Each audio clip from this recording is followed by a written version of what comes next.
and welcome to the Omen Path podcast. First time, Dom, what do you think of the sounds of that? Yeah, sounds good. It's a little bit less of a mouthful than the previous name. Oh, God, isn't it just? If you are new to the pod, we have just changed our name from the yet-to-be-named Magic the Gathering podcast, which, as you can hear, is quite a mouthful. So the Omen Path podcast sounds a lot nicer, and it's a lot easier to say. So, yeah, I'm really enjoying the name, and we've just been putting some stuff out on socials, and it's definitely been... Well, it feels like it's been getting a bit of traction, which is all good. So, yeah. Anyway, we have got the amazing Emma Partlow here today with us as our first guest of the new named podcast. How are you doing, Emma? I'm doing good. How are you doing? Love the name, by the way. Thank you. Yeah. Thank you. We are thoroughly enjoying it. There's a bit of a backstory to it, which is it's taken us forever, literally forever, to finally come up to one. But we finally got there in the end. That's the important thing. Yeah, how you guys been? How's your Magic weeks been recently? Obviously, we've just had recent ban announcements, and we were talking about it in our last cuts. Yeah, yeah. My week's been pretty good. Talking outside of work when I talk about Magic in this context. So I played some Pauper. I'm trying to grow a Pauper scene in Preston, where I live. My local game store is Harlequins. They're very good for like singles and stuff, but they tend to be more of a commander crowd, which is fairly common at LGS these days. Yeah. So trying to convert commander players into playing constructor formats is very challenging. But if you're advertising, hey, here's a £30 deck, doesn't really change. Let's play some Pauper. So last weekend we had 22 people for a Pauper monthly event, and this was like the first ones, and that was pretty good. I did terrible, but I had a load of fun, and it was really cool just to see people get into the format. That's the important thing. I mean, are you finding when you're dragging commander players kicking and screaming, are you find they play and they go, actually, I kind of enjoy this? Yeah, I mean, I'm not dragging them because that implies I'm making them do something against their will, which I will never do. Of course. But when, there's that, trope of you have one person that has 10 Pauper decks, has like a toolbox of Pauper decks or a toolbox of Commander decks. Yeah. I am the person with a toolbox of Pauper decks. So I had like 6 decks to lend out to people, and it's like all you have to do is pay for entry, which wasn't a lot anyway, and just like get a feel for the format. And if you don't like it, you can just go back to whatever you want to do. And some people enjoyed it. Some people are looking at decks. Some people are like, wow, Mold Drifter is like a really good card in this format. I love Mold Drifter. And, they get to do all the stuff with Ephemerate. And one thing people don't realize is how powerful Pauper is, because you have stuff like Lightning Bolt, you have Brainstorm, you have Ponder, you have Dark Ritual. These historically powerful cards do exist in the format. And people are just like, how is this legal? And it's like, oh, you'll find out when, play Pauper and stuff. Oh, yeah. I think that's the one thing I found with it when I haven't played a massive amount of it, but I am a big fan of it. And I don't want to cause any upset, and I hope I don't by saying what I'm about to say, Emma, but I always think of Pauper as watching really old professional Magic. So if you ever watch any old professional footage, it is high-powered, it's quick, it's just beautiful, it's amazing to watch. And playing Pauper feels just like that. I really like it, actually. I think it's fantastic. There has been comparisons to say Pauper is like Legacy Light. Okay. Is a good way to put it. It has that Legacy style gameplay, but not the price tag, because it's not dealing with reserve list cards or anything like that. It's just a little snapshot of like how powerful Magic can be, and it breaks that that mindset of rares and mythics are the most powerful cards. And it's not necessarily true, because you have this really interactive, engaging format just with a pile of commons. You can make a deck from your leftover play booster cards. Like, not many formats can do that, I don't think. I think there's the consistency as well, especially if you're coming from Commander, where you can have like 4 ofs, right? So actually your deck plays a lot better. It's not just 1 in 100. There's a good chance you're going to see those cards that you enjoy seeing, be able to use them effectively. I mean, 4 of Brainstorms is pretty good, isn't it? 4 of Lightning Bolts. Yeah, that's pretty good. Like Modern Horizons 3 just came out, and sure, so for context, I'm on the Pauper format panel. I'm one of 7 people that runs and curates the Pauper format. Like even Modern Horizons 3, sure, we had to ban Crania around ahead of schedule, but there's been like a breakout deck out of that with Brute Scale combo, which is like this like mid-rangey. It's kind of like the splinter twin of Pauper in the sense that you have this mid-range pan and then have a combo finish at the end. Because Basking Brute Scale is really good with Sadistically, which is this really old card, I believe, from like Tempest. And where you can make loads of counters and stuff like that. So people are always innovating in the format, and it's really great to see. And people are enjoying it. I love that. I love it's always really nice when you hear of a format, whether it be modern or maybe legacy or even Pauper. You hear of these old cards, they find their way back into the meta, and I love that. For me personally. Look, let's go right back to the beginning, Emma. Let's talk about how you got into Magic and where you started. And I think that's probably going to be the best place to start. Okay, so my origin story, it started about 10 years ago, next month, 10 years. Nearly 10 years in Magic, which it doesn't feel like 10 years in a really good way. So I started at the tail end of Magic 2015. I was hanging out with I was at Games Workshop in Ipswich, hanging out with my Warhammer friends, just messing around, and a lot of them were getting into Magic. And I'm like, what is this nerdy card game? Why are we playing this? We could be playing Warhammer or whatever. Didn't really give it much attention at the time, but the more they started playing, the more I got into it. So I didn't play anything like Commander at this point, because Commander was just starting to become popular around 2014. Mm-hmm. So we just built like kitchen table decks, which is like the classic way to learn Magic, right? And I found it really interesting. So I was just like, cool, once, I split a box of M15 with a friend just to like get a collection going. My first rare / mythic rare is Jace the Living Guild Pact. That card is not very good. I was like, cool, a Planeswalker. And I'm like, what does it do? And my friend was like, not much. I'm like, great. I'm going to trade it for a Najani, which seemed way better at the time. And yeah, like since then, I went to my first pre-release, which was Khans of Tarkir. Nice. I played, because back then pre-release kits were seeded. And what I mean by seeded, as in you could pick one of the 5 cards to play. Like in Ravnica, you could pick one of the 10 Ravnica guilds and you would get a pack around Gruul cards. You get one around Azorius cards. So I picked Mardu because that's the one that kind of looked pretty cool to me. And then, like bumbling around trying to play this pre-release at Extreme Trades in Colchester. This is how long ago, because they were still going. And I just remember having a couple of pony back brigades morphed, and I remember flipping them, making a load of goblins. I'm like, yeah, this is sick. I want to keep doing this for as long as possible. And 10 years later, here I am. Nice. I always feel like I love hearing people's origin stories and how they got into Magic, because a lot of the times it's exactly the same. It's just a different variation of the same story, and I think that's the beautiful thing that brings the community together, because we're all in the same boat in the same position at the end of the day, aren't we? And this was back during a time that Magic was a lot more simpler. You didn't have play boosters, you didn't have these showcase treatments, you didn't have 25 Commander precons coming a year. You just had one set, one booster range, maybe an annual Commander precon release, and that was it. So it really gave you the time to like properly get into it and just probably like enjoy the sets. And this was around when blocks existed, which is something that doesn't really exist anymore.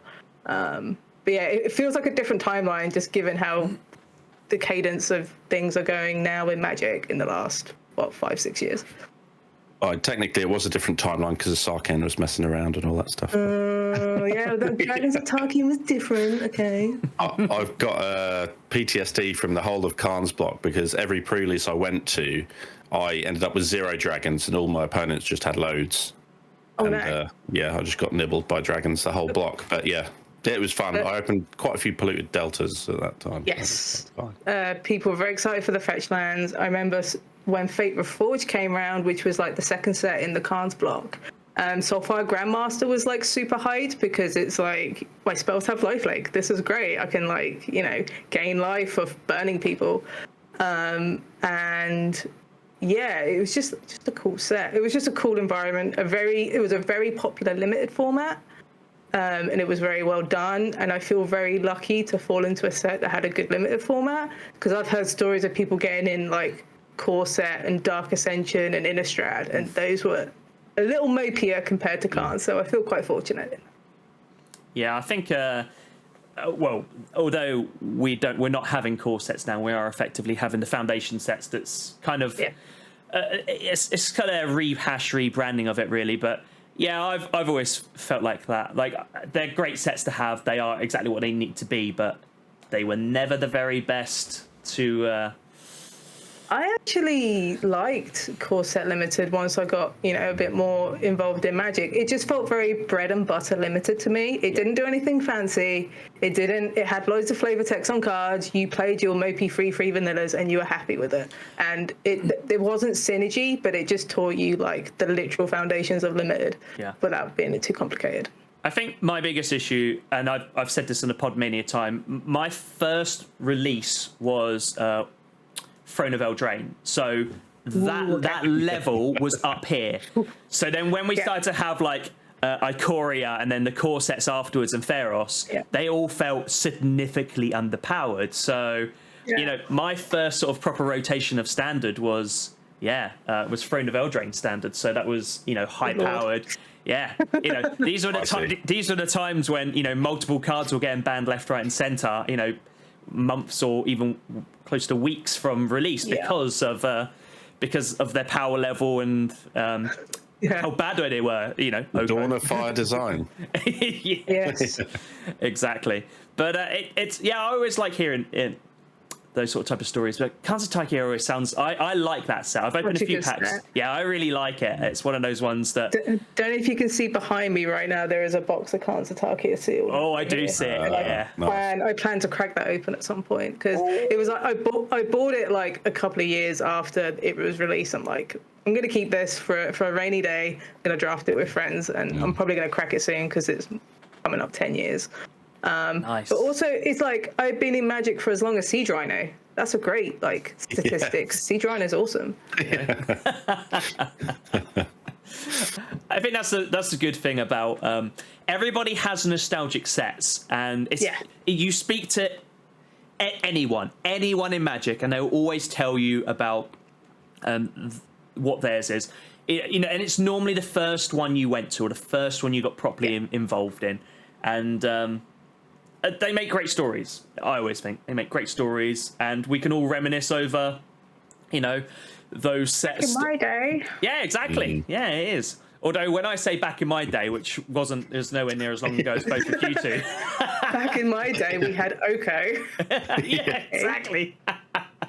Questing Beast. The worst thing about it is it probably would have been. Oof, God. Obviously I've said this on the pod before, I very, very nearly got into Magic the Gathering when I was a teenager. Sure. I was playing Pokemon CCG at the time and going down Suffolk Sci-Fi. Whoop, whoop. Oh, I remember Suffolk Sci-Fi. Yeah. That is a long time ago. Yeah, it is. Yeah, and I can remember I used to go down there with a friend of mine, and we'd go, we'd trade Pokemon and buy Pokemon packs. That's where we used to get our stuff from. And I can always remember there was always Magic the Gathering. And I can remember asking, the owner's name has just gone from my head, but I can always remember asking him about, what is this? And he said, it's Magic the Gathering. And we very nearly bought some packs, and I think that would have then got us going. But at the same time, my friend I used to go with, he wasn't that sold on it. And actually what he was more interested in was a Star Trek trading card game. So we ended up buying a little bit of that, and that sort of dragged me away until later on. Yeah. But yeah, I would have loved to have got involved at that sort of time. But even I, as a lot more newer player and come into it, I still look at these older sets, and because I feel like I'm catching up. So I feel this nostalgic view, particularly with the artwork and the styles. The power is a bit of a funny one because, as we all know, older cards are either horrific or so broken they're probably restricted, banned, or the only really playable places you got them is in Commander now. So, but yeah, I mean, I love hearing a good origin story. So,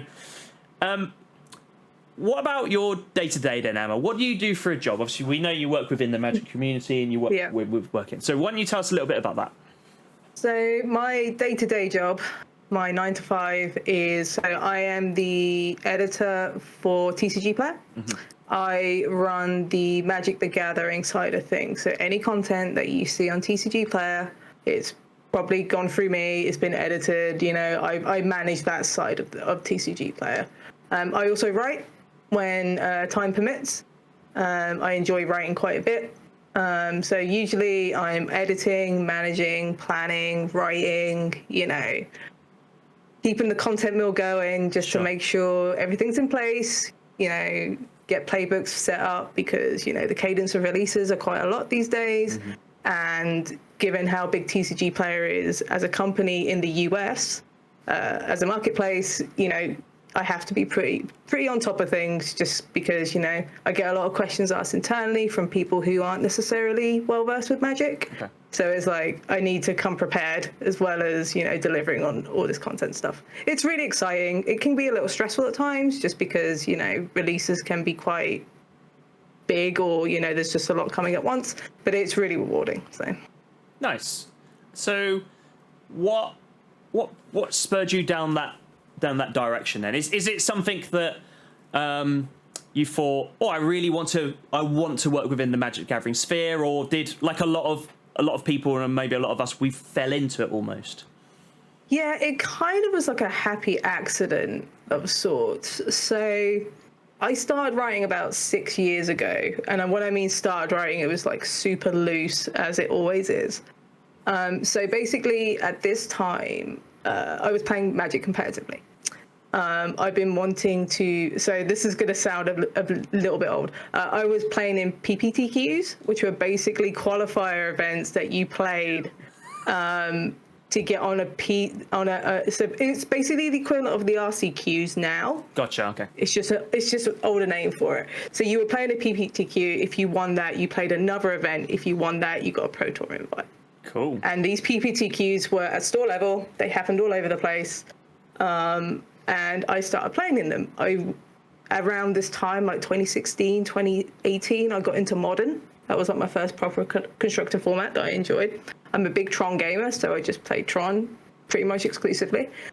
And as part of me practicing and learning and, you know, just getting reps in competitively, I started writing. Okay. Basically, I just wanted to write tournament reports after the end of like FNMs and events. Not necessarily to share it with people, but I'm somebody that learns quite a lot through process. So if I write something down, you know, that's a good way of me learning. Like I talk about, you know, say like I was playing against, you know, like Scape Shift. How did that go? Did I side these cards incorrectly? And just do like a post-mortem almost, but just write that down. It's how I learn and it's how I improve. So I started writing this stuff out and I was like, do I just put this on a blog? See what happens. Like someone's going to get value out of this regardless because, you know, there might be an Eldrazi Tron player that's just curious about thoughts. And, you know, I made like a Tumblr blog. This is how long ago we're talking here. I made a Tumblr blog, just wrote some stuff. Very loose, very, you know, rushed because, you know, I'm not a trained writer. I self-taught. And, you know, I posted it on Twitter with a small following at the time and just, you know, put it in like the Tron Facebook group. It's like, hey, I've just started learning. Here's some stuff if people want to read it. You know, it's nothing to lose kind of scenario.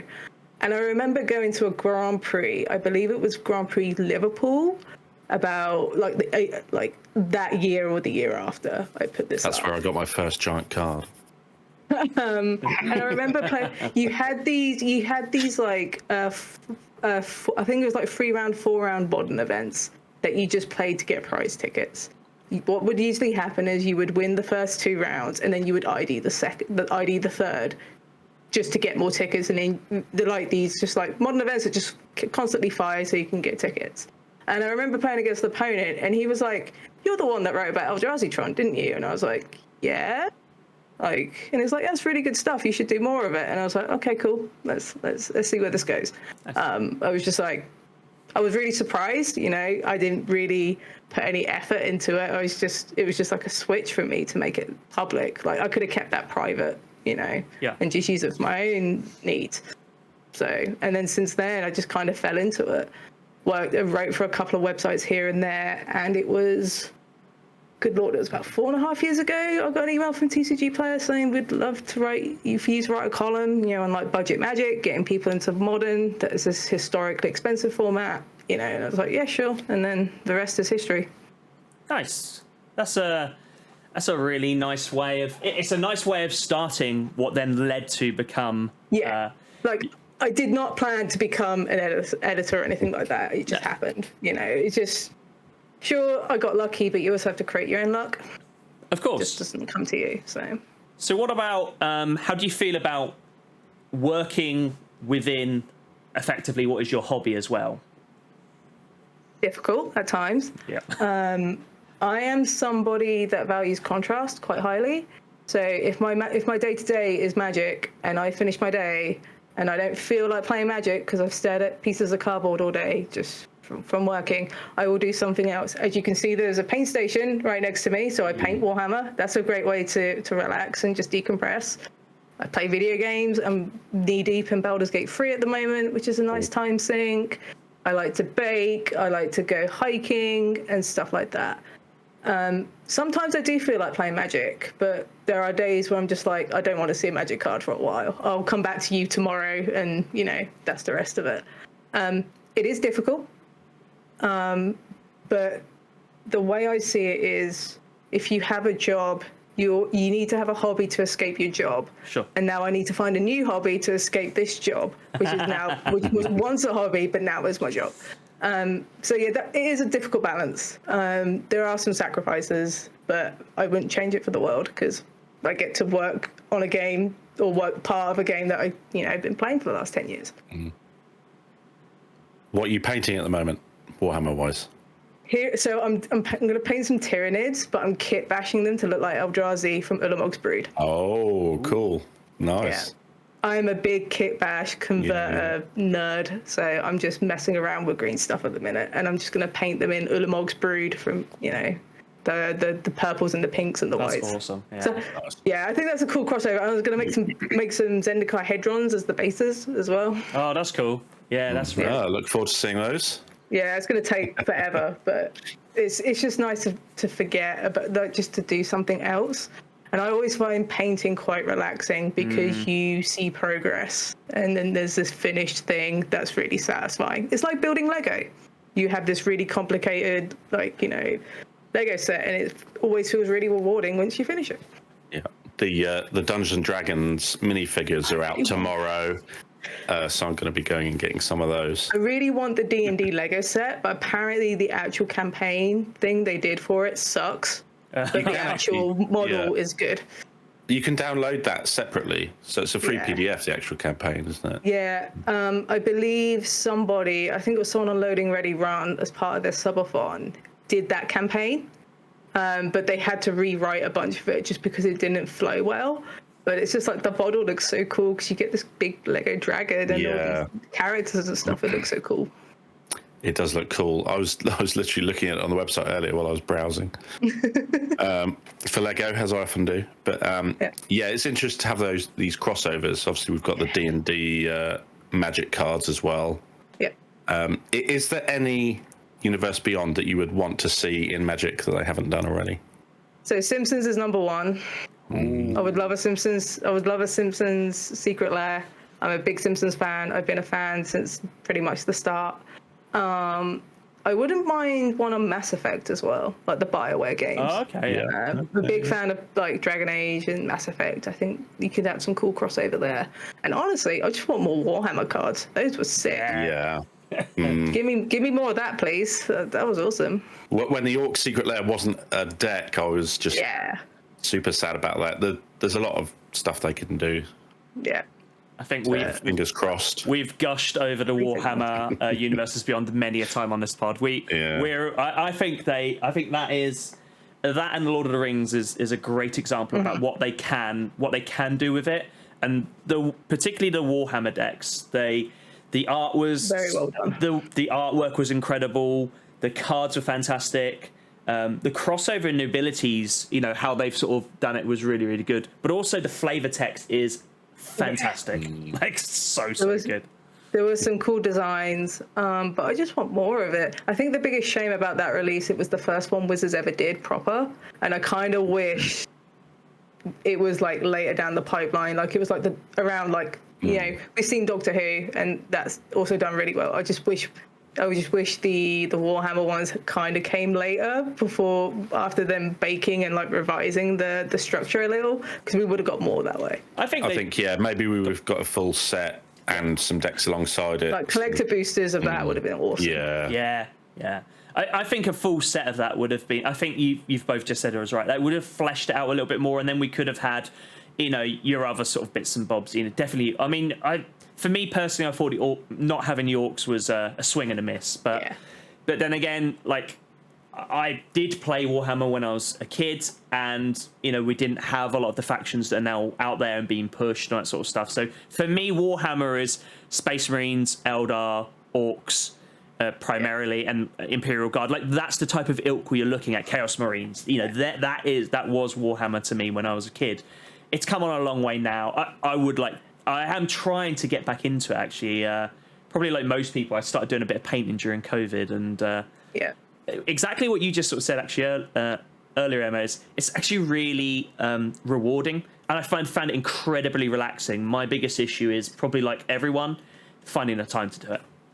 I find it very cathartic. Drinking paint water aside, it is very, very cathartic. I never managed to do that one. It's just finding the time. I never managed to do that one, but there was many times I went to and was like, nope.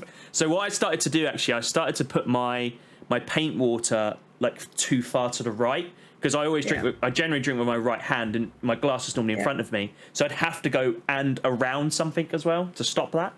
Because I can remember many a time, many a story people telling me about that sort of stuff. It's not as delicious. Does not taste right. Why does my coffee taste like iron? Certain colours of paint are just horrific compared to others. Right. I saw. I've tasted so many that I know that is sad, but there we go. I never learned the lesson like Alex did, obviously. I actually, weirdly enough, I saw a random advert for T-shirts earlier, and one of them was it was the old school paint. I can't remember the colour now. It was like Chaos Black or something like that. But it was just. Do you remember the sticker they just used to have on the side? It was with the little red sun. That's it. Yeah, it was just that, and so it was like a black T-shirt, the sticker with I think it was Chaos Black, and I was like, that is so cool. I really like that. Oh, nostalgia. It's a beautiful thing. So, anyone that knows anything about you, Emma, knows that you are obviously massive into Pauper. Yes. What first got you into Pauper? Let's start at how that all began. Oh, now we're going back. So around the time I was really getting into Modern, going to these PPTQs, writing these very, very rough and probably not great looking tournament reports. I would not want to read them now. I also got into Pauper a little bit because Ivory Go Games, which is now Langdon Games, which is the store you both go to, had a pretty good Pauper scene. And there was a couple of people that played Pauper. I'm like, cool, what's this format? And it's just like, it's just format full of commons and you just jam. And I'm like, sounds sick, I'm in. And then you've got stuff like Lightning Bolt, you got like Dark Ritual, you got these classically iconic cards in the format that were common. And you're like, how the heck was Lightning Bolt a common? Like, that would not get through in today's age, right?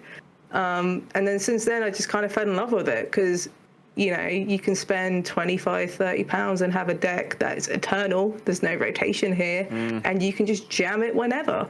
And I just think that's a really cool thing, is the accessibility and the affordability of it. We often talk a lot about how Modern is really expensive. Like, one of the best decks in Modern right now is like $1,200. Pioneer's like $300-400. Standard's seeing the same. Yeah. But what if you just play a format? Well, if you could build like 10 Pauper decks for the same price. Like, it's just crazy, right? I also quite like that. Well, no, I mean you've hit it nail on the head. It is just so accessible, and actually, I mean it's like I sort of said earlier. To me, it's like watching / playing old Pro Tour level stuff. It's fantastic, and because it is that accessible as well. The issue I sometimes have, I don't play a lot of competitive or sort of like 60 card staples or anything like that. But what I do tend to find is you'll play it for a period of time, and then that old commander brain of mine kicks in. I fancy playing something a bit different, but you're then having to invest, like you said, $300 or $1,200 if it's a modern or something like that. Whereas actually Pauper is a fantastic way because you could quite easily pick up another deck. And almost like a meta or a high standard deck as well. Very quick, very easily. Yeah. Something that you often see, you always have someone that's like the Pauper person who has like 8 Pauper decks, and they will fire off a Pauper weekly because they own all the decks and people can play. I think that's another good thing about the format. There's just you can just lend out decks to people. Yeah. Like I said earlier, we had a Pauper weekly not too long ago. I lent out like 5 decks and 22 people turned up. So it's really easy just to like leave 2 Pauper decks in your bag and go, do you want to jam? Yeah. And it's also a lot less upsetting if someone spills their drink all over your Pauper deck than your modern deck. Sure, it is. Yeah, there are some expensive Pauper staples, but generally people are a lot more forgiving because people assume, unfortunately, that value dictates power. So if a card's really expensive, it must be really good. It is true in some cases, like the One Ring is a very powerful card. It's also very expensive, but look at Lightning Bolt. It's like £1.50, and it's probably one of the best red spells ever. They wouldn't even print it. They wouldn't even print it now. Right? Like it shouldn't have existed, to be honest. But you just like people just assume expensive cards mean they're really powerful, and it's like no, it's how you play with these cards. You can play with a pile of commons and do really well. That's what's so good about limited. You can just literally win drafts and sealed events with commons and uncommons. And given like the power level, like the base power level of Magic sets these days, those commons tend to be pretty good. We've seen it with Baskin Brewscale from Modern Horizons 3. That is now its own Pauper deck. And it's like this Golgari, Jund, or Abzan like mid-range deck, and it just has this Baskin Brewscale sadistically combo at the end, and it just gets people. So I've got a question. It's just popped into my head, so it might not be quite constructed how I quite need it to do, but I have always found Pauper that when new sets are introduced, the format, apart from the odd cards, I know we were talking, about sort of cards that were pre-released in Modern Horizons 3 that had to be sort of banned before released effectively, but maybe push that one to one side, so give a little bit of artistic license here. But I love that it seems like new sets shake the format up, not break the format. Whereas we are unfortunately seeing that, like Modern is a great example about this because it just seems to be, a Modern set comes out, and it doesn't just break it. It's a rotational set every time, right? It's effectively. Yeah. I mean, I can remember learning about this because I can remember the first person that was sort of telling me, "Oh, did it rotate?" So I was like, "But Modern doesn't." It's like, well. Technically no, and then explained it to me, and it weren't until probably Modern Horizons 2 is where I really kind of was my first taste of it, and I was like, oh, I kind of understand this. Obviously, like the Elementals was a good example about that as well, but I've always thought that with Pauper. But do you feel like because of the power level of a common and uncommon, and I know it has raised over the years, and maybe the price to a certain degree as well, do you think that stops like the really wild cards from breaking the format, or a few wild cards that will break decks that then make something so dominant? So the really interesting thing about Pauper is most of Pauper play comparatively happens on Magic Online, and the economy on Magic Online is actually pretty cheap for Pauper. I believe there's like a couple of cards that are expensive, but these are like a few tickets here and there. It's not like 500 tickets for a deck. It's more like 30. And when the economy is so good at Magic Online, people will just buy a deck and just keep playing it. Yeah. One thing that's really cool about Pauper, because of that, you have archetype masters, which is something that you used to get in like modern pre-Horizons. You would have, oh, this is the Merfolk guy, this is the Tron person, this person just exclusively plays 5-color humans. You know, I'm gonna follow them. They're crushing an event with Grixis Death Shadow. They are the Death Shadow person, and you get that in Pauper on occasion as well. But when it comes to tabletop, it's a little different just because there is no competitive incentive to run Pauper events because it's not part of the RCQ system. Wizards aren't going to support it competitively, which makes total sense on their part because it doesn't make them money. You're not going to make money off a pile of commons. So when tabletop events do happen, they have to be community driven and run by TOs. And if they're marketed well, people will travel for them. We saw it with Paupergeddon in June, which saw about 650 players playing in just a Pauper event. Like first place got like 4k euros. Like there was no like PT invite on the line, there was no RCQ invites on the line or anything like that. People just wanted to play Pauper. Pricing is a little bit of a moot conversation because not everyone plays in paper, but they rather play online because they will get the games. Daybreak Games, who run Magic Online, run like challenges, which are these like good like events with pricing. So yeah, we would like to print being on the Pauper format panel, we always try and see if we can get stuff reprinted that are expensive in Pauper on tabletop. Like Relic of Progenitus is a really good one. That was like reprinted a while ago, and now it's gone back up. Snuff Out was another really good one that was in Doctor Who. That has also just gone back up in price. Yeah. And Gavin Verhey has said in the past he will try and weave these commons, these commons that are going up in price into sets, but it doesn't always work out. Which is why you haven't seen Dust to Dust yet, because that card just does not read well in like a limited format, even though it's like £7-8 right now. Okay, go on. It's interesting, isn't it? Because you've got these commons that, because they're printed so long ago, they are really, really powerful. So obviously, if they see print today, they'd be, a rare or a mythic, etc. But obviously, you can still use them in the format. Like downshifting is a really interesting part of Pauper, and that's what makes the format so exciting. Because sure, commons are printed in every set, but if there's like a master style set, downshifts can really change the texture of Pauper. Happened with Commander Masters. We had Monasteries of Spear and all that glitters, which we had to inevitably ban because they were just a little too good for Pauper. But they happen all the time. And this is usually in accommodation for the limited format, rather than thinking about Pauper, independently. If it happens, it happens. And if it's too powerful, there's a panel that can address that. Let's... I think that's nicely sort of gets us into talking about the Pauper panel then. So tell us a little bit. First of all, tell us about how you got into it, and then talk about what it is, what it does, and what you're hoping for the future. Give us sort of a real sort of full spectrum about it. Okay, so I believe it was like 2-3 years ago now. Time's a flat circle. I believe it's been at least a few years now. Gavin Verhey approached me about something. It was like, I want to start a Pauper panel. This was an idea from Aaron Forsyth, and Gavin Verhey was like, yeah, let's run with it. And Gavin is like the leader trying to recruit people to be part of this panel. And Gavin wanted a diverse range of voices, diverse range of backgrounds, and also geographically speaking as well. So I am the representative for the UK when it comes to Pauper. And I believe you have 2 people in the US, you have someone in Brazil, you have a couple of people in Japan, and you got one in Italy as well. Italy has a huge Pauper scene as well, so that makes total sense.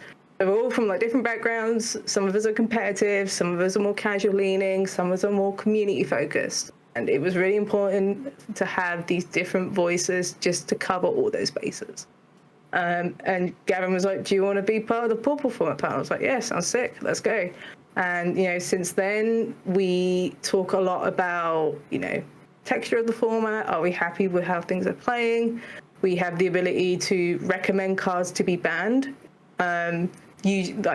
we can say this card should be banned. We do still have to go to Wizards. There is some communication there, but we talk about bans. We talk about, is this deck too good? We talk about, general like how people feel about the Pauper format panel, and just generally, we basically have a Discord and we're talking nonstop because we're all on different time zones, so the conversation doesn't end. Sure. You find that because a lot of the games are played on Magic Online, it's kind of a little bit easier to gather data? Yes. We do get access to the data. Daybreak games are really cool for that. Nice. So we have a really good idea of, how things are looking.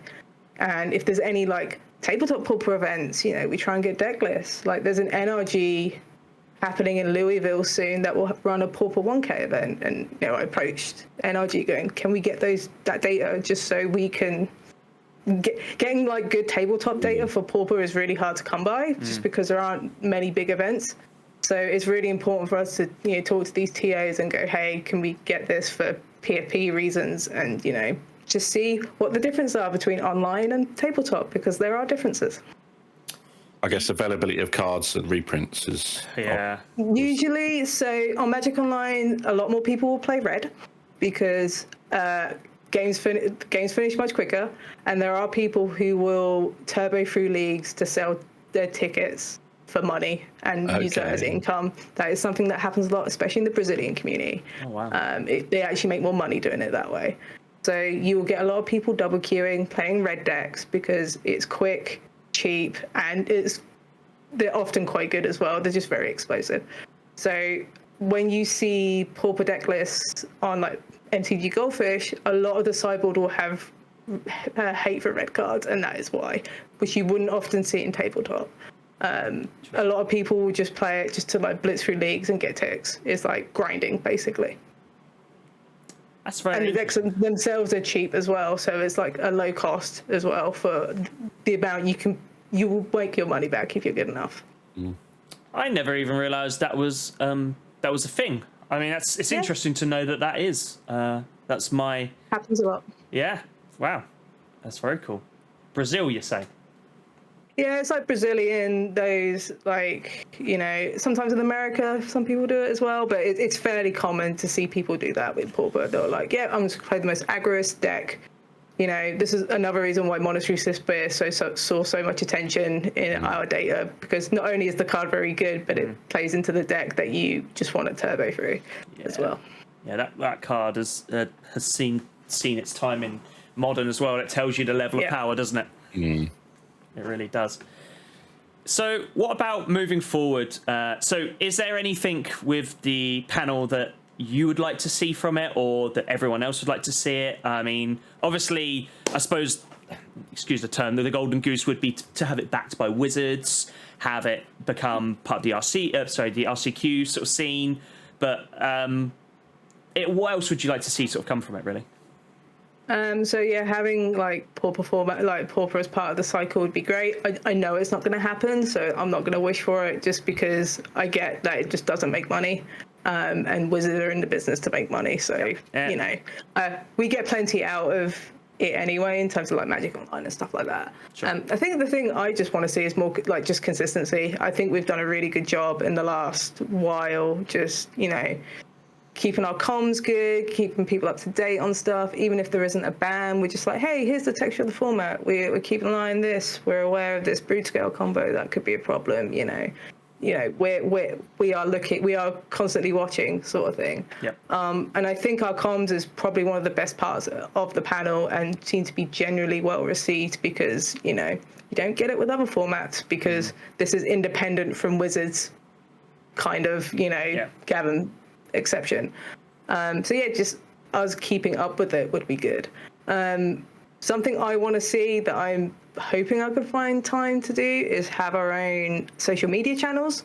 Okay. Literally have a PFP Twitter page would be good, and just like have like a hub for that. That would be nice, because we're all fractured at the minute. We all do PFP comms for our own social media channels, and there's like 7 of us, and that fractures things a little. So maybe there is room in the future to unify that and just put it under the PFP, like a social media page. But time is something I just don't have right now. So Yeah, we're probably all in that boat a little bit as well.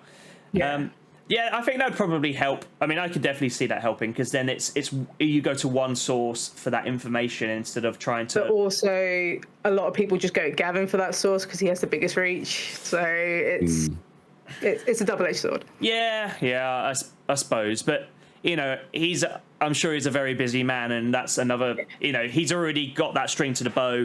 Is he going to want to put that amount of time into it when, let's be honest, someone else would probably benefit from it, or could give it the time and consistency it needs, really, couldn't it?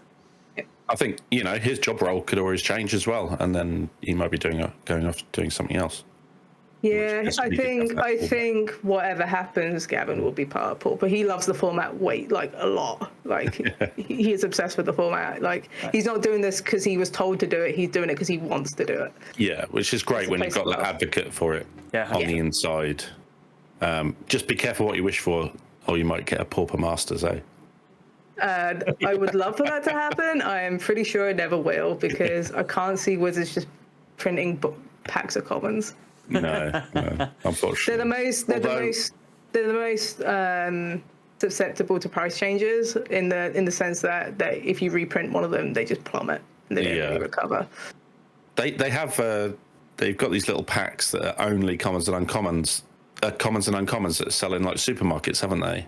Yeah, I believe they're like the Walmart repacks or whatever. Yeah.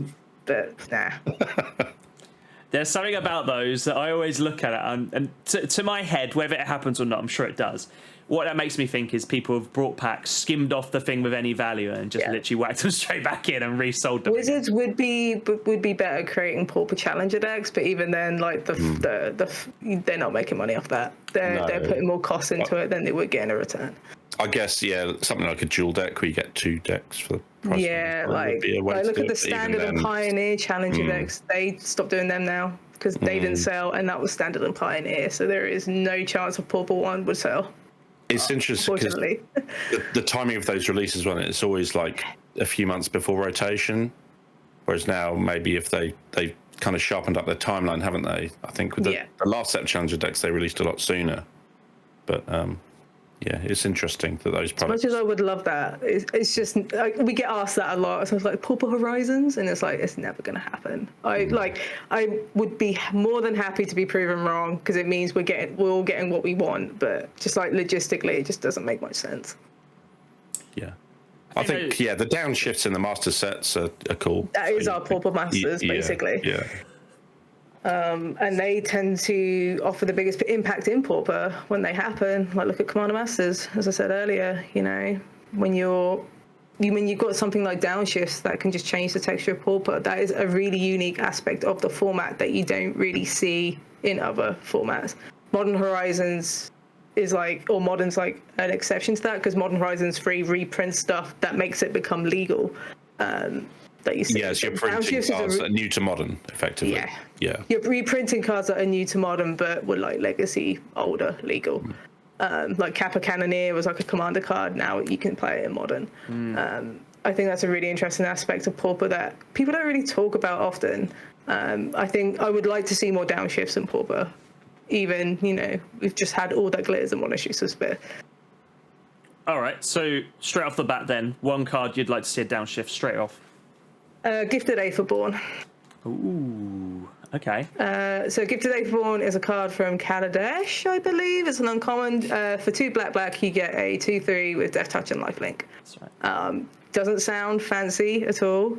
However, I kind of want to see Mono Black Control come back, and Grey Merchant of Asphodel was like a really popular win condition in old Mono Black Control decks. I just want to see that kind of come back, because that was the Jund of Pauper for the longest time. And also, it just shows up well against red decks. It does a really good job against aggression, which we see a lot of. So just having this 2/2 or 2/3, I can't remember the stat line off the top of my head, just with Lifelink and Death Touch seems good. And in Pauper right now, you're seeing a lot of big creatures. Like you've got Riven Chrysalis and Boarding Parties, and in the Gruul mid-range decks, just having these Death Touch creatures just shores that up a little bit. So I'm sat here on mtggoldfish.com looking at the meta Pauper game right here, right now. And the one thing I really like compared to, so when I normally look at sort of like, particularly other formats, standard and modern, and the main ones, I tend to look at this. The one thing that is I always find nice about Pauper is looking at the meta percentages. So instead of getting your mid-20s, 30s, and sometimes even higher, I'm currently looking here, you've got 18, 14, 13, 11, 10, 4, it's basically 5, 4, 3.5, 2.5, 3.5. That's 10 decks. And you're still, there's a real range. And then you can start to go down into what looks like the smaller ones. Like right for now, I'm just reading something. It's got Walls Combos, Boggles, Core Gates, Jeskai Ephemerate, Jundry Anime, and stuff like that. So there's a real mix in Pauper at the minute. But there's a lot of cool variety. There's a lot of decks that are very nostalgic of old legacy and modern decks as well. Okay. So Core Gates is very similar to Core Blade, which was a very old deck, a very powerful old deck that used Squadron Hawks and Brainstorm. Core Gates is very similar. It uses Squadron Hawks and Brainstorms, but it also uses the gates from Battles for Baldur's Gate as the win condition. So you use Basilisk Gate. So I'm going to swing in with like my 7/7 Squadron Hawk, kill you. But it plays out as like this blue-white control deck in essence, and then you just kill people. And you kill people with Squadron Hawks and Sacred Cats, which is a 1/1 with a lifelink, but you can make it massive because of all these gates. I do like blue white. And you have, it's like a control-y, mid-rangey style deck, but it is kind of difficult to play because you have to figure out your draws because you want to put your Squadron Hawks back so you can shuffle your deck again. You use Squadron Hawk as a shuffling mechanism. Interesting. Yeah, it's really cool, and it's cool just to see that innovation happen in Pauper fairly regularly as well. I think that's the thing I really like about it. So, I like to say, I keep my eye on Pauper. I wish there was a bit more of a Pauper scene at Langdon. I know one of the guys, or maybe last year or something like that, he done exactly what you said earlier. He brought our Facebook market. I think he brought a bundle of 8 or 10 Pauper decks, and he would just bring them up and be like, if anyone wants to borrow a deck, you can borrow a deck. And he had the variety to play what he wanted. And I think because there was then more decks available, more people came to it. And it seemed like, I'm not going to say it was the most popular format there, but it seemed like it was the one that was trending the most. You know what the LGSs are like. All of a sudden, it seems like everything is it's all or nothing, isn't it? It's all standard, or it's all modern, or pioneer, or whatever, and then it just dies a death. Whereas it just seemed like that was going on at the minute. So that's kind of what sort of put it on my radar a little bit. And I sort of played it's just gone from my head. Doesn't really matter. What cards are in there? It's Is It? And you had the one that flips when you... Don't worry about it. I'll find it. Are you talking about the insectile? Yes. Delver Secrets. Delver Secrets. Yeah. Is It Delver deck, which you played Is It Fairies probably then? Yeah, absolutely loved that.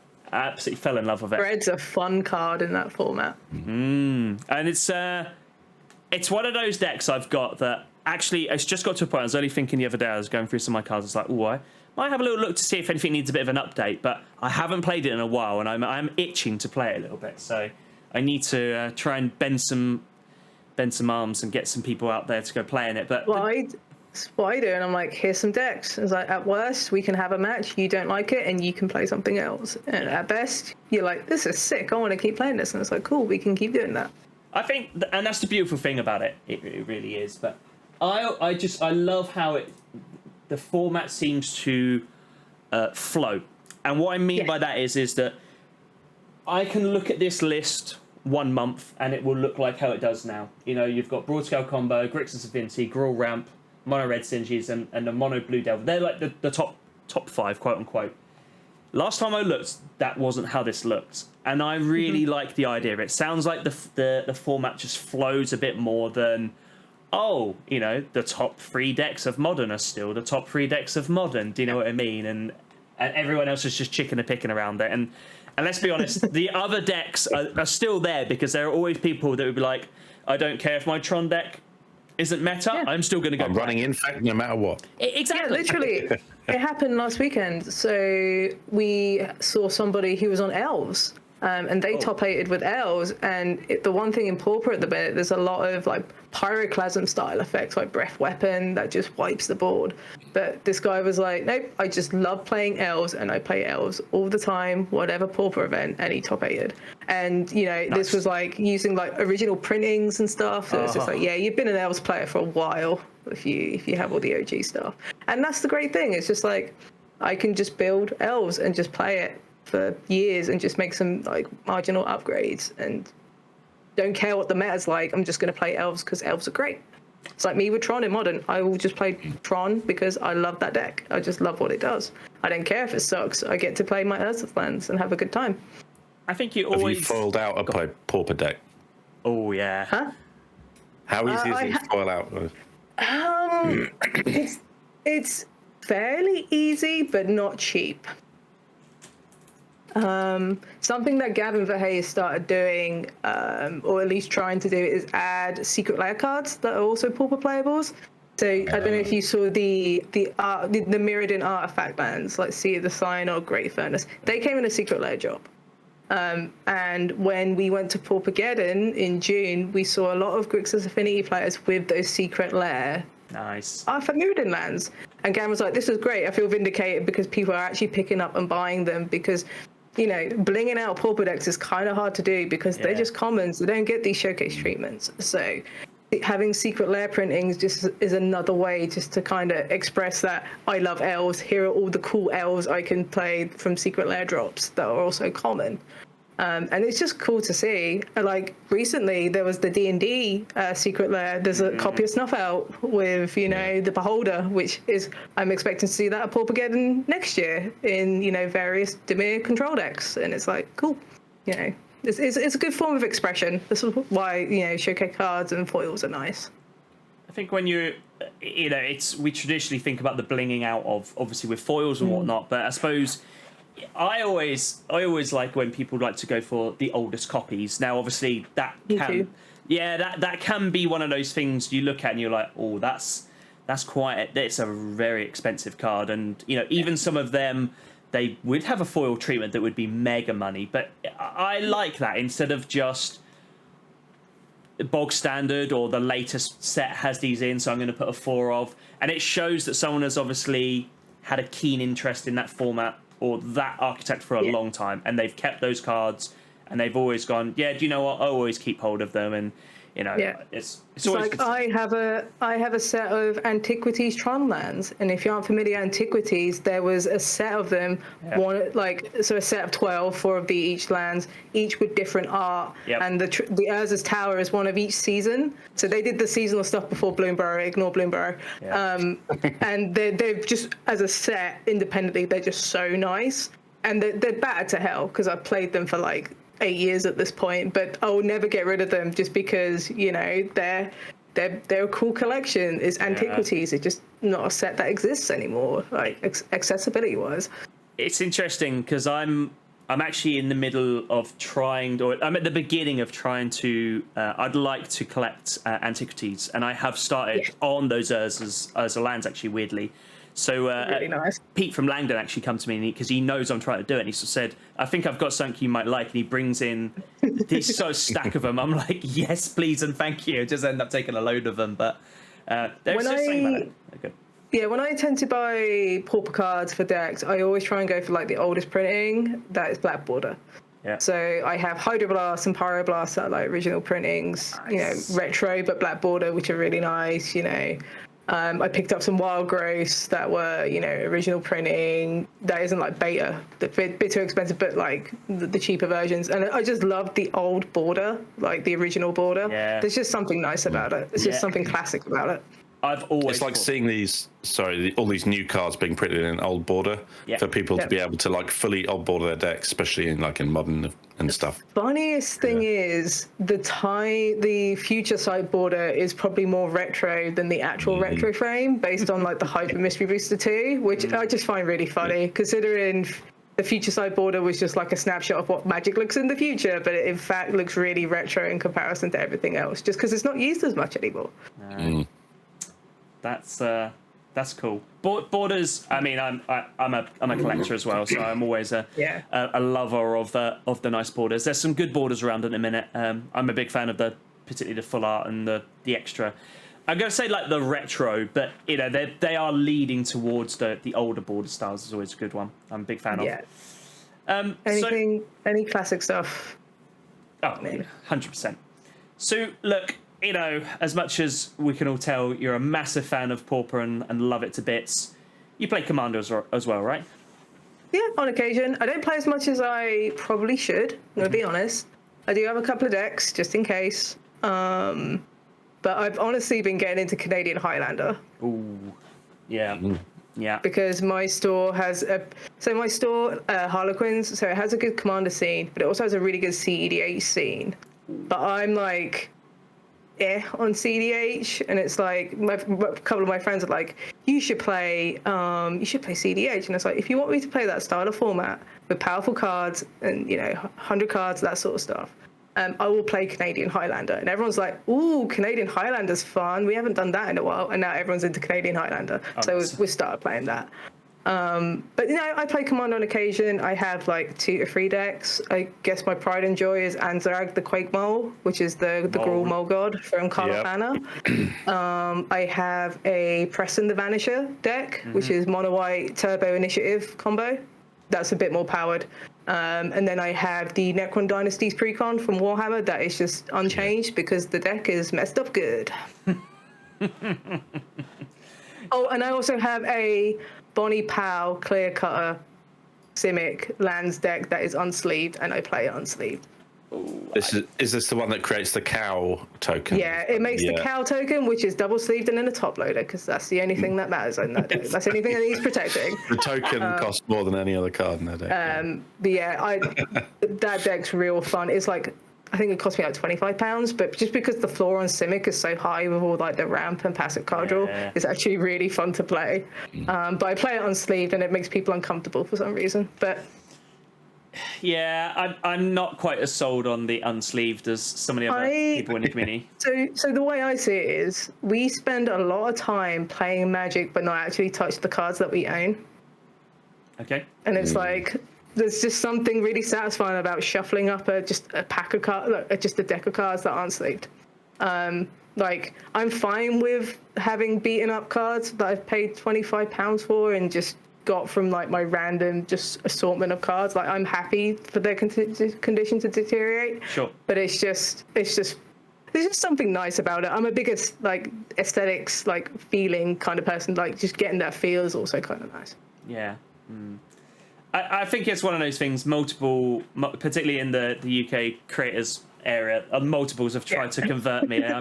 I'm not quite sure if I'm quite convinced. That I think my biggest issue is that I like playing quite powerful decks, and power, particularly in Commander, normally leads to expense, and then then you start getting to the point where you're like, well, do I really want my shock lands, or I'm not even talking about Don't run them. Yeah, don't run them. The best land in Commander is a basic land. Yeah, just saying. That's a very fair point. But the funniest thing I found whenever I played Bonnie Powell is that people don't see me as the threat because they think my deck is just a pile of rubbish because I haven't sleeved it. Like people just like think, oh, she's not the threat. That's hilarious. Yeah, just because people assume sleeving up and stuff equates value, which also means it's not good. So why would I attack this person? And I'm like, you're so wrong here. I'm gonna win with Endra's Forerunners and Avengers of Zendikar. Let's go. But no, it's just funny, like, seeing people go, oh, she doesn't have a lot going on. Her deck looks a bit beaten up. Like, I'm not going to interact with that. And it's like, great. Fine with me. Stomped on by a 12/12 cow or something. Yeah, like, and, Bonnie Powell's a bit of a machine. You just, like, regurgitate lands and, your cow gets bigger. And if someone removes my cow, I have to finish them because it's a vengeance story because you don't touch my cow. It's just fun to play. It just feels like Magic when I first started playing, which was without sleeves. It just evokes that sort of origin story for me. It's just like back to the start. Even in tournaments at the start, there was no sleeves, right? No sleeves, no playmats. Yeah. You had a napkin for your life totals, and you were happy. See, An elastic band to hold it all together. That's a side of Magic I didn't experience, and I'm not too sure if I wanted to. Yeah. Oh, well, actually, I say that we would have done that with Pokemon, but not obviously. That would have been the kind of same sort of thing. And it was worse back then because you had like dual lands, which are now worth hundreds of pounds, and power that were worth thousands. And Yep. it's really funny to see where Magic has come in. Just amusing. I tell you what, if I could get back all of the money I've spent on sleeves, I would be really happy. Yeah, feel that. I've got to re-sleeve my cube soon, and it's just like that's like 600 cards, so that's going to be fun. That brings us on really nicely because I was about to ask you about your cube. So, for people that don't know, tell us about your cube and where you like to bring it out to. So I have something called a peasant cube. So if you don't know what the term peasant means, it means commons and uncommons only. So no rares, no mythic rares. If it's downshifted to a common uncommon, it can go in. Basically, this was my pandemic project when I was really bored and wasn't working. I was like, cool, I can do the things I've been meaning to do for ages. So I started a cube. So that was just like my pandemic project. It's 450 cards. Legacy powered, as in there's some legacy powered cards in there. So for example, Force of Will is an uncommon. Sylvan Library is also an uncommon. So they're in there.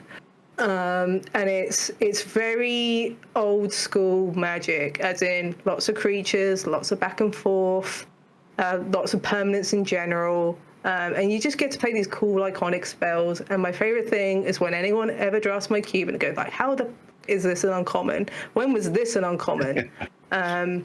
Recent example, Commander Masters, we talked about how much they downshifted stuff. They downshifted a lot of cool cards for uncommon. Like Gonti, Lord of Luxury, is now an uncommon, which is also in my cube. And everyone's just like, wow, they made this an uncommon? It's like, yeah, and that's a really cool way to power up the cube. It's probably my pride and joy, along with Anzarag, in terms of that. If for whatever reason I fall out of Magic, I would keep that cube because it's cubes are basically like time capsules for Magic. You can curate it in a way that you enjoy most, and I really enjoy Peasant Cube. So I'm gonna keep that for the rest of my life and just break it out with friends. Like, shall we just jam some old school Peasant Cube? And it's like, yeah, let's go, because you're basically building a board game that's Magic. Yeah. And I think that's cool. I think the thing I love about the thing I love about the idea of cube is the versatility of it. You could just do so much of it. You could have, I don't know, wizard theme cube. I don't know. I've just put There's a lot of cool cubes. There's a lot of cool, like, people break design when it comes to cube and mechanics. So, for example, I played a cool cube last year called the Cascade Cube, where you start with a I forgot the name of the card. Basically, it's from Alara, where the first spell you cast has Cascade, and you start that as an emblem. Okay. So the first spell every game of your turn has Cascade.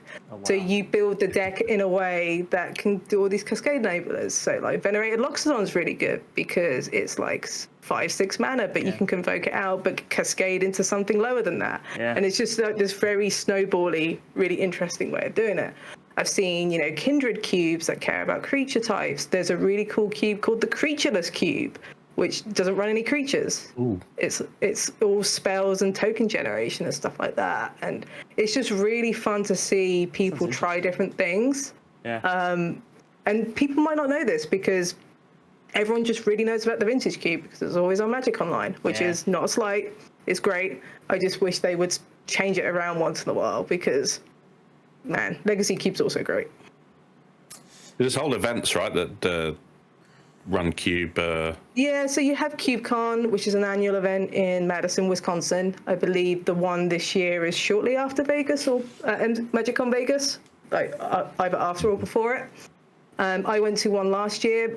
My cube was featured as one of the for the event. Yeah, it was. Yeah. Basically, it was so you played multiple cubes and you got to day 2, and if you day 2'd, you played a couple more cubes, and the top 8 was Vintage Cube with like no proxies, like you're playing with actual power. And it was just a cool way to celebrate the event, and people just got to try different things. another thing that was really exciting about it is I got actual data from like random people that played it. You know, I got to see their 3-0 decks. I got to see the O3s. You know, it was really nice just to get access to proper data, which is just something you don't really get when playing Cube. When you play Cube. Nice. That must be. I suppose there must have been a sense of achievement from yourself that you're sitting there and watching these people playing your Cube and enjoying it. Like, that must have been awesome. It was awesome, but also nerve-wracking because you had people like Reed Duke there playing my Cube, and I'm like, good lord, is he just going to break it? Like, am I making this fun? Like, it's just like, there's a little bit of anxiety in the back of my head. It's like, cool, these are some really like ridiculously good players, like Pro Tour regulars and stuff like that. I'm like, oh, you know, hopefully they enjoy it, but they did. So, but yeah, it never in a million years would I imagine that happened, but it was really cool. That's cool. That's really cool. Have you got any more plans, anything like that coming up? So my schedule is pretty quiet for the rest of the year. I spent the first half of this year traveling quite a lot. So I'm taking it easy until next year when, you know, events start kicking up again. The only thing I do have planned, which is next year, is the Magic Spotlight series in Holland, which is in March. I'll be going to that. But until then, I'm enjoying staying at home and not being on an airplane, because there was a point I was traveling a lot, and after a while it gets a bit tiring, especially when you're traveling like to and from America, for example. I think it's one of those things. I've never worked a job where you do, but you always see like the classic sort of traveler in films. It's constantly back and forth, like normally from America, something like that.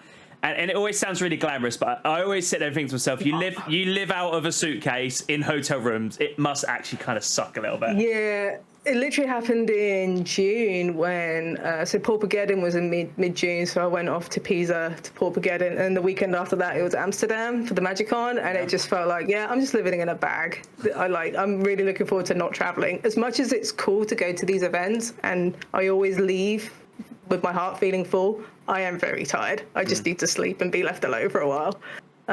So I'm looking forward to just taking the rest of the year out and just working from home as I do. And then, you know, it all starting again next year, because we should get the MagicCon schedule fairly soon as well, so I can start properly planning stuff. Do you reckon that'll be pre or post Vegas then? It should be, if I'm guessing, so I don't know anything. No. For the record, my guess would be they'll announce it at Vegas, because they normally do, don't they? They normally announce the next event at that event, so people can buy tickets, and there's no way to buy tickets for the MagicCon schedule next year. So it'll be like, here's the schedule, here's the first one in February or whatever, buy tickets, because that makes sense. You're driving the hype. I think didn't last year they kind of soft announced two, like exactly like you just sort of said. They could be like, oh, well, this will be the next one, keep out for tickets, and then the following one will be, and it just gives like a bit vague, you know. Whatever. So they usually announce the locations, but not the actual dates. So they'll probably announce the locations next year, and there'll be the date for the first one, because they have to sell tickets for it, because it's really hard to sell tickets for an event if there's no dates for it. Yeah, exactly. My guess, the first one will be in the States, and I'm going to guess it's Chicago. Just based on how well it did. Well, Chicago was like the most attended MagicCon, and also it was Chicago in winter, which is really cheap in terms of like venue rental, because no one wants to go to Chicago in like -10 winter weather with snow. Yeah, fine if you're indoors playing Magic, but not much. Yeah, it's called the Windy City for a reason. Like that wind cuts through you. So that would be my guess. I wouldn't be surprised if Chicago is the first one. I'm just curious to see if there's a European one. Yeah, it feels like there will be another one. They don't think they will do because of the size of these things, but I'd quite like them to do a few more. I say that, and then I'd probably attend more, and then I'd go, well, maybe a few less, because even this year... Well, you've got the Spotlight series now as well, which are going to be... They're not Grand Prix, but they kind of are, basically. Right. They're just been rebranded. I call them Magic Fest, because they're probably closer to that than they are Grand Prix. When Magic Fest were a thing for a minute, but we've got 2 of those next year, so you're probably going to have like 3 European events held like supported by Wizards, which is pretty good considering, you know, how, like the pandemic really slowed things down, and I would happily take that over the one Magic Con we might get every year. Yeah, definitely. I think that's definitely a really, really good point there. I know when we were talking about this, Dom, have you ever played much Pauper? I don't think I've ever played. Oh, Can I interest you in Pauper EDH?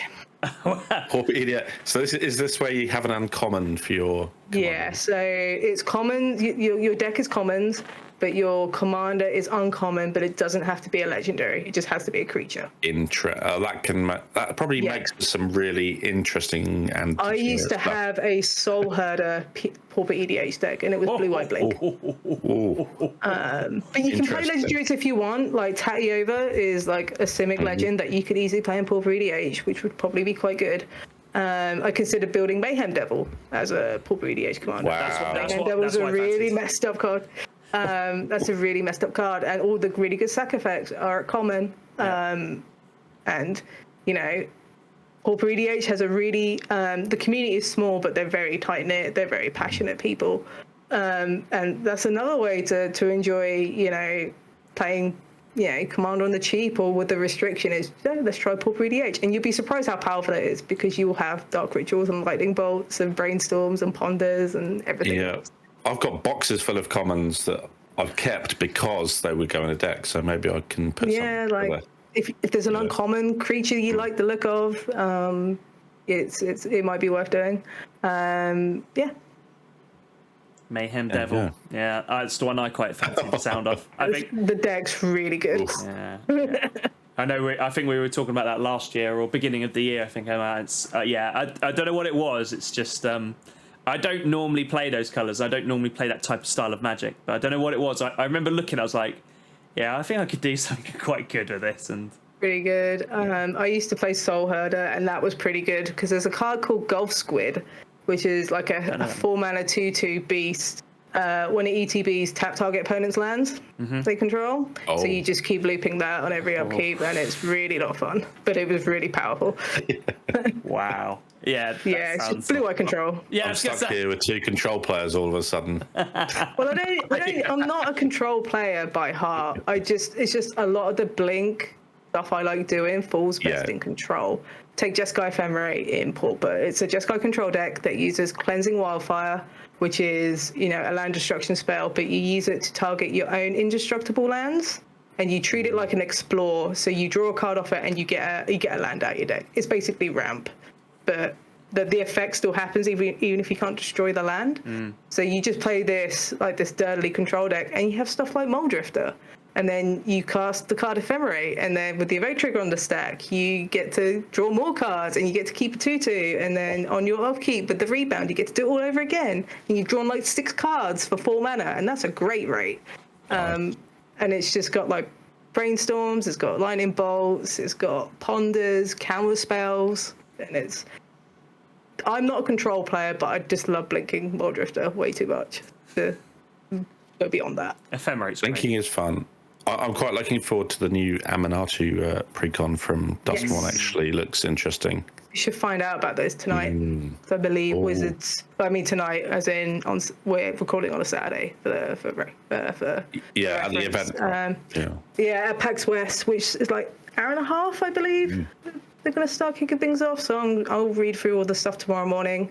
And hopefully we'll get all the face commanders, knowing what they actually do, rather than just they've been partly shown, haven't they? Yeah, exactly. Yeah. There's been a few sites where they've partially leaked, but you have to squint. Yeah. And it's like we knew Anna Marty was going to be on it because she's on the bloody product. She's on the box. She's exactly. going to be the commander. She's on the box. Like, you're not helping here. You're not actually helping at all. But I do love it when you'll get people online that they'll be like, they have like these big brain moments of like, oh my god, and they start going to detail, and you're like, it's on the box, my dude. Like, Anna Marty's on the precon. Well, yeah, her face is on it. Like, it's probably. I understand excitement. I understand people are excited and they just want to know the cards, but so it just happens. I mean, leaks in general suck anyway. I like them to be. Actually, I find leaks actually extend the release period of time. So instead of it being like it should do, and I know it's intense and I know it happens real quick, but because they normally happen maybe a week, 2, maybe even 3 beforehand, it feels like it's a longer process. So then once you've been through a release, you know, so it wasn't that long ago, you know, Bloomberg was released, and then we have had a little bit of a gap. But then if you have leaks, that gap shrinks, and that's what I don't really like about it. Happened with Modern Horizons 3. Yeah. It really cut the tail on Outlaws of Thunder Junction by like 3 weeks, which is a long time for a Magic set. Yeah. And OTJ was like a great set. People really liked it, and it's like, nah, we're just gonna leak half the Modern Horizons 3 set because we can, and it's like kind of a jerk for that, but it happens. Like Wizards addressed it. They had a really good article that talked about the leaks and just revealed more cards. It's just a shame. Interest just shifts immediately because also like the sales of cards also shift because people aren't buying Thunder Junction anymore. They're reselling Modern Horizons 3 because they've seen these leaks. They've seen this new more powerful card, right? It damages like stores as well because they're just sitting on OTJ stock that isn't selling because people are buying Modern Horizons 3 instead. Well, they've cancelled their pre-orders. Worst case, this as well. This is it. I'm not a fan of them. It's inevitable. Just given the age we live in, information is just so easy to share and distribute. It's just sucks when it happens. The thing I always find about it is these like quote unquote leaks is it's almost like they've never heard of like a camera phone because they're shaky and the quality of them's horrific. It's intentional. Yeah. It's probably intentional so they don't get tracked back.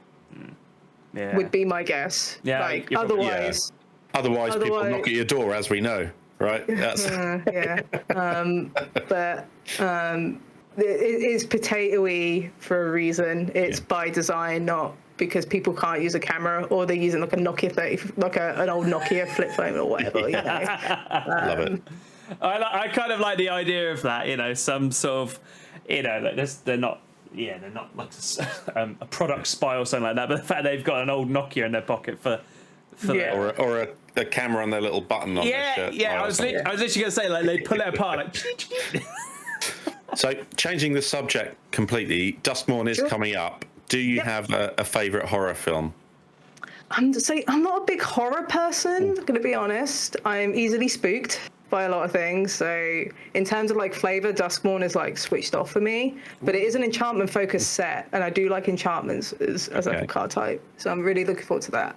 I guess if I had to decide, so I like my horror to be really unserious, like really knows it's not taking itself seriously. So stuff like Evil Dead's fine, I guess. You know, that sort of like cheesy slasher is really taking the piss kind of horror because you know it's you know I like stuff that breaks fourth walls, that breaks parody and stuff like that. So I'd say that one. In terms of like video games, like Dead Space is probably the horror game that I really enjoyed the most. But you're not going to see Dead Space in Duskmorn because the genres are just too different. But let's go with Evil Dead. Yeah, nice. Have you seen Tucker and Dale versus Evil? Yes. It's also really that's good. another kind of tongue-in-cheek one that I really enjoy. Yeah. I like my horror to be like that rather than all the serious stuff. Like the first Saw film was also quite good. I'll give you that. I just wish they stopped after the first, but well, they're up to 10 now, I think, aren't they? Yeah, it's just like the first Saw film was just so good. And granted, I don't really do horror, but I actually really enjoyed that one. And it's like you could have just left it, and it would be great. Why have we got like 10 of them? There's only so many ways you can tell effectively the same story, isn't it? Yeah, and it kind of just dilutes the quality as well. It just makes the first one look even worse when you have 9 others that are just average. But yeah, we'll say the first Saw film and Evil Dead. Good choices, Alex. I don't really know, to be quite honest. I don't know. I don't tend to watch. I like more of a psychological type horror more so than anything. So, I always say this, and people sort of like shake their head at me a little bit. But actually, one of the ones. So, if you give me that sort of like classic horror, I almost sort of I watch it, and I can because I listen to the music a lot, and I read what's on the screen quite easily. Yeah. I almost like know here comes a jump scare. And even when it's a bit comical and they really cod and lean into it, like, I don't mind that so much. But even the serious ones, like, you kind of feel about it. Whereas, say, things like the Blair Witch Project and Paranormal Activity. Now, obviously, found footage stuff, yeah. but the thing that kind of gets me a little bit is you never see it, and that's the thing. So the problem is like, take the Blair Witch for argument's sake. If you had someone mocked up as the Blair Witch that was shaking the tent and chasing them down, it then would probably be like, nah, I'm over this. Like, but the fact that you never see it always makes me. Do you know what I mean? That makes. Yeah, you never see a guy in a rubber suit, running around. Especially in these older movies, actually, they don't reveal it. Actually, it makes it more scary. Yeah, I've always felt like horror today is just too obvious. Yeah, it's all jump scares, right? There's a lot of it. It's just like. It's better letting your mind manifest what this thing could be rather than just me visualize it, because the way people become scared about stuff is if they don't know stuff. Like 100%. If they can't see it, if they can't feel it, if they can't hear it, if they can't put a picture to something, people are just naturally more scared because they don't know what they're prepared for. And just letting that seed just like bloom in the back of your mind is actually a good way to do horror. Yeah. But it just feels like everything's very obvious and transparent these days because that's just the trend, I guess. I tell you a great example about this. They do this it's like a Halloween thing they do by Long Melford, so it's not too far away from where we are. You ever been to Long Melford, Emma? No. So it's got like a big manor house, that sort of stuff. You wouldn't really go to. It's not too far from Lavenham. But anyway, they do something called Scaresville, and basically what it is. Well, anyway. So if you know Scaresville, Scaresville is basically set around like a country house, and you go in and out of things in the dark, and basically you have people that are dressed up or will pop out of stuff and to try to go for jump scares. Now, the problem I have with them is because I don't find them scary at all, because I see these people rocking around in like, do you know what I mean? And it's weird because as soon as, if you're not scared of them, they leave you alone completely. So they always go after the people that are like really hyper nervous, like, oh my god, there's like around the corner, and then someone taps them on the shoulder, like, ah, like whatever. But I feel like horrors in general are a little bit like that. They have to have the jump scare for that is the horror and that is the scare. Whereas actually, if they didn't do it, that would keep me on tenterhooks a bit longer. Yeah. So instead of having 10 jump scares, if they would have 1 or 2, but like really well placed, like you don't know when it's going to happen, then it would be that sort of like, oh my god, makes you jump more so than, oh my god, you know, this person's walking down this back alley going after this, you know, there's a sound. Oh no, it's the Slender Man. Oh no. Yeah, do you know what I mean? It's one of those things. Like, to me, then my brain kind of goes, well, that's not really scary, but it's difficult because if you do that too much, then people won't watch your film. Yeah. Because people will be too scared to watch it, if that makes sense. I know. I think that's the ultimate issue. I know that sounds ridiculous considering it's a horror movie, but you know, like. The problem is what you create is you create a very small niche. So it's a bit like when you speak to people that are very passionate about old zombie films. They would be the type that would probably, you would ask them about Walking the Dead and be like, I don't even watch that. That's a load of hooey.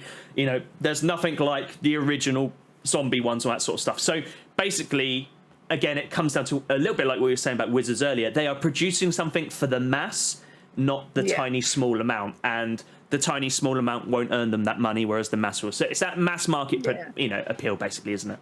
There's going to be so many like horror tropes in Duskmourn. Like, I read Mark Griswatter's Tumblr thing that he does with every set. It's like, here's what's coming in the set, and there's going to be a 1/1, balloon token, red balloon token. And it's like, cool, you've already got a card called Chainsaw, which is a reference, and there's going to be Saw references and stuff like that. And I hope the people who are into horror like enjoy that. I can take it or leave it. Yeah. But I got my adorable animal set, so I can't complain. So you're happy. Polar opposites. Yeah. It does feel like Barbenheimer of Magic Places. You've got, sweet, fluffy animals. Maybe some of them will be getting dissected in this next set. Who knows? Well, Nashi is on Duskmourn, and Nashi is a rat. Yeah. So. Talking of Maybe which, we can- I would love another Kamigawa set personally. I'm massive fan of. Will that's almost certainly return, I Edition. expect, given the success of the last. yeah. I think that sort of like sort of like emo punk style or sort of modern punk style. I think was just absolutely Cyberpunk, fantastic. yeah. Cyberpunk, that's the word I was after. Thank you. Was absolutely fantastic. I was a really big fan of the original Kamigawa anyway. I love the art. The art for me is that sort of Japanesey style. I'm a massive fan of. But Yeah. I was really unsure how to take Neon Dynasty because I was like, oh, are they going to end up ruining it? But actually, I think they've done it really, really nicely. They still had a lot of the original style of the Japanese art. You know, I felt like they've really done some good work there and brought it forward and made it its own without it being, you know, too much the same or too, you know, they hit the sweet spot for me personally. Yeah, and it wasn't like the old Kamigawa sets, which historically did not sell very well. So they kind of reinvented the wheel with Kamigawa, which is great. Also happened with Ixalan when we had Lost Caverns of Ixalan in November. You know, when we first went to Ixalan, it wasn't that popular of a set. So it's really cool to see Wizards going, yeah, this set kind of was a dud. Let's reinvent it. Let's see what else we can do. And, you know, they've done it with Kamigawa, which is, I think, is still the best-selling standard set of all time right now. And then you got Lost Caverns of Ixalan, which was just really popular because, you know, you had all these Kindred stuff, you have Roaming Throne, and it was just a really cool environment compared to the last Ixalan. It was just felt bolder than before. I think, yeah, actually going to a different place on a plane that you visited before just makes it more interesting as well. Something that you haven't seen, but obviously you have the returning characters, links it all in. But actually, yeah, going to a different place. So everyone's like, oh, what if Duskmourn doesn't do great? And it's like, Wizards will come back to it in 5 years and reinvent it again. Yeah. Like, they literally did it with Kamigawa and Ixalan. Like, next year's going to be really exciting because we're coming back to Tarkir. Yes. In first half of the year. You're also going back to Lorwyn at the end of next year as I forgot well. about Lorwyn, yeah. Yeah, so Standard's going to be really interesting that time because you're going to have Bloomburrow and Lorwyn in Standard. So you're going to have this really, like, Kindred heavy, potentially, like, Standard format. And that sounds sick to me. Yeah. What is the third? Is it the Death Race one, the other one, or is it the sci-fi? Yeah, so one of them's a sci-fi one, and the other one, the sci-fi one's the first one of next year, I believe. And then the Death Race one is like the full set. Yeah, I just want a Mad Max Secret Lair, just with the Interceptor. Nice. Like the space set's going to be interesting because Wizards haven't really done space proper outside of Infinity. But like in an actual standard set, it's going to be interesting to see because we're going from cutesy animal set to a horror set to, you know, basically a core set into space terraforming Mars like Magic set. So it's going to be interesting to see how they can just tie all this in together. I hope they do it well because I think if they go too much of it, it may break the feel that Magic the Gathering has, and that could upset a lot of people.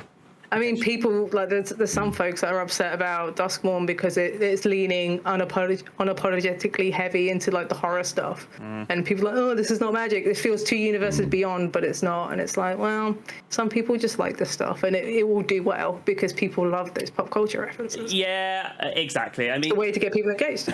I mean, personally, I'm not the biggest fan of the pop culture references because I think they're overdone. Not that I don't enjoy them, I just think they overdo them. Do you know what I mean? It's like when you have like a scene of Game of Thrones and they make a reference about, you know, your favorite coffee from your favorite coffee shop, but without actually saying it, you're just a bit like, it's not the greatest thing for me. But I've seen enough of it that actually, I think it sounds really interesting. To me, it feels a bit more like sort of Ghostbustery vibes, like with excess horror. There is Ghostbuster references. 100%. There was an art that literally was very similar to what they use in Ghostbusters. Yeah. Like, yeah. they're leading into it. Yeah. But the thing is, I feel like you either do it, so you either don't do that, or you just go head first and just do everything. Like you need to be unabashed about it. Yeah, right. Yeah. You really need to be unabashed about it, and I think that, like, I'm like, part of me is just like, sure, horror's not my thing, but how many Easter eggs can I find in the set? Like, in reference to different horror sets and stuff. It's a good way of looking at it, to be honest. Yeah, it's just like happened with Bloomburrow, with like Redwall and stuff like that. It's just like, cool. What are these little nods that I can find, you know, that are referencing, you know, old literature or pop culture references? Yeah, nice. Yeah, it's interesting where Magic has started and where it's come to and where it's leading to. I think I'm also happy they're doing a horror set that isn't Innistrad. Yeah. I'm so bored of Innistrad. I'm so sorry, Innistrad fans. Like, there's only so many times you can do that kind of trope before it just gets really boring, in my opinion. It's just vampires and werewolves at the end of the day, isn't it? Yeah. And ghosts, and zombies. And but that's very much a kindred kind of plane, whereas actually this one looks like it's going to be there'll be a bit more variety in the creature types and stuff. So a lot of enchantments because it's all about curses and rooms and things. Rooms and slightly going insane. So it's a really interesting space. The enchantments are like an interesting design, like card type anyway. So it'll be interesting to see what they do with it. Like we know the ley lines are coming back because we saw one of the ley lines already. Glorious. And ley lines tend to be pretty fun as well when it comes to constructed play. So yeah, I think it's going to be interesting. Very, very interesting. It could end up, particularly if they sort of start really pushing some good, powerful cards, it may even mix sort of Commander up a little bit. And what I mean by that is that I'm an advocate that people don't play enough enchantment and artifact removal. So when you don't play enough of that type of removal, it makes those cards more powerful. So there could be a shift. We'll see. It'll be interesting to see how it all falls, really. Anyway, I'm just looking at the time. We have been dribbling on for far too long. But it's a testament to what a good guest we've had, Emma. Look, thank you so much for joining us and for taking some time out of your evening to come sit down and talk about the game that we all love, which has been a real joy. Thank you for coming on with us. Thank you. Thank you for talking to us about what you do and whatnot. Dom, anything else you want to add before we sign off? No, I don't think so. It's been lovely to have you, and I'll see you again soon, no doubt. And at some UK event, I'm sure. And I'll have to build a Pauper deck. I need to build a Pauper deck, don't I? Well, I could just bring some. Oh, there you go. I will just bring my case of Pauper decks and we could all jam. There you go. I think sort of over. I think we could probably definitely get a number of people together and do some Pauper. Yeah, I am planning to come down to Ipswich at some point, so I would like to organise something, but I need to figure out what my schedule is. But yeah, definitely. I mean, if you kind of let us know or something like that in advance, maybe we can try and whip up a bit of a Pauper night or something like that. That'd be really cool. Yeah, that'd be cool. I'm sure it hasn't. Night or something. Oh yeah, 100%. Like something like that would be fantastic. Definitely keep us in the groove for that. Anyway, Emma, where can everyone find you on the socials and that sort of stuff? So the best place to find me right now is on Twitter, still somehow. That is at Emma D Partlow. There is a link tree on my profile page that has all my articles, commentary stuff, my cube list if you're interested. There's also a Moxfield link that has all my Pauper decks and Commander decks. So that's probably the best place to find me. Sure. I'm still fairly active on Twitter, although that might change soon, just given the nature of that website right now. But no, I post on there. I have pack one, pick ones for Cube. I often talk about Pauper, and I often talk a lot about upcoming Magic sets. Just info dump and help people out that way too. Fantastic. Yeah, I always find your set symbol thing really useful. At Command Fest Birmingham earlier in the year, someone came up to me and goes, "You're the OTJ set symbol lady, aren't you?" And I'm like, I have a name, but looks like that's what I'm known for now, apparently. The person that knows the set symbols inside out. Someone who reads the Wizard article knows about set symbols. You too can learn this trait. It's called reading the article. Sounds like a lot of effort. I'm not doing anything different. I'm just literally putting it on Twitter. Yeah, I think the difference is you bring it together really nicely, whereas obviously what Dom has basically said, it involves reading and actually putting some effort into actually finding information. And we live in that day and age now, don't we? Unfortunately. People just don't read much anymore. No, everything needs to be bite-sized. That's it. Yeah, 100%. It's that short scale format, short scale brainer. It's Reddit brain, as I call it. Yeah, that's probably a good way of putting it. To be honest, it really is. Anyway, guys, thank you very much for joining us. Emma, once again, thank you for coming on. We've thoroughly enjoyed it. Yeah, we've got another podcast up and coming pretty soon, so there'll be plenty of things for you to catch up with. And Dom, as always, I'll catch you next time. And Emma, again, thank you for having us, and we'll see you in the event soon. Awesome. Right, cheers, guys. Take it easy. Yeah. Bye-bye.